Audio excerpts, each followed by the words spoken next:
साध संगत जी, प्यार से कहना धन निरंकार जी। साध संगत जी, सुख की तलाश में मनुष्य भटकता रहता है, परंतु भूल जाता है कि सच्चा सुख किसी पदार्थ में नहीं बल्कि ईश्वर की शरण में ही है।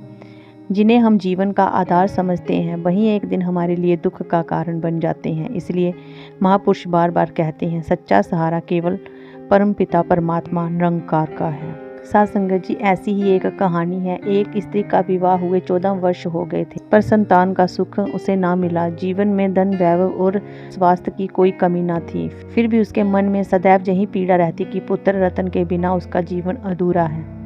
साध संगत जी, महापुरुष उसे समझाते कि प्रभु की ओर ध्यान दो।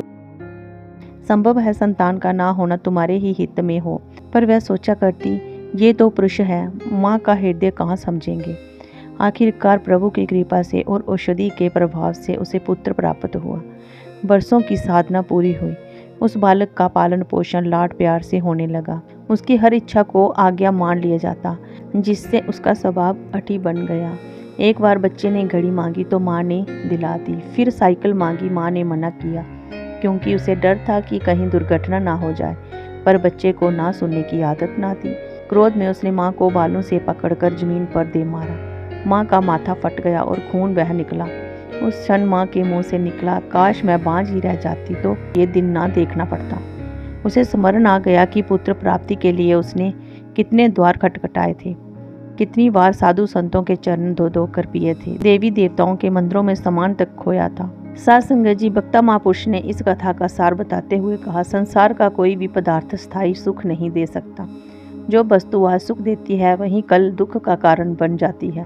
धन यौवन भवन सब प्रतिभाशाली हैं। दुर्भाग्य ये है कि इनके लिए तो हम रो रो के याचना करते हैं, पर सच्चिदानंद परमात्मा के लिए झुकने से संकोच करते हैं। साध संगत जी, दूसरे महापुरुष वक्ता ने कहा, बात बिल्कुल सत्य है। वास्तव में लोगों को ईश्वर की आवश्यकता ही नहीं लगती, अन्यथा जिसकी खोज होती है उसके लिए मनुष्य अपना सर्वस्व भी अर्पित करने को तैयार हो जाता है।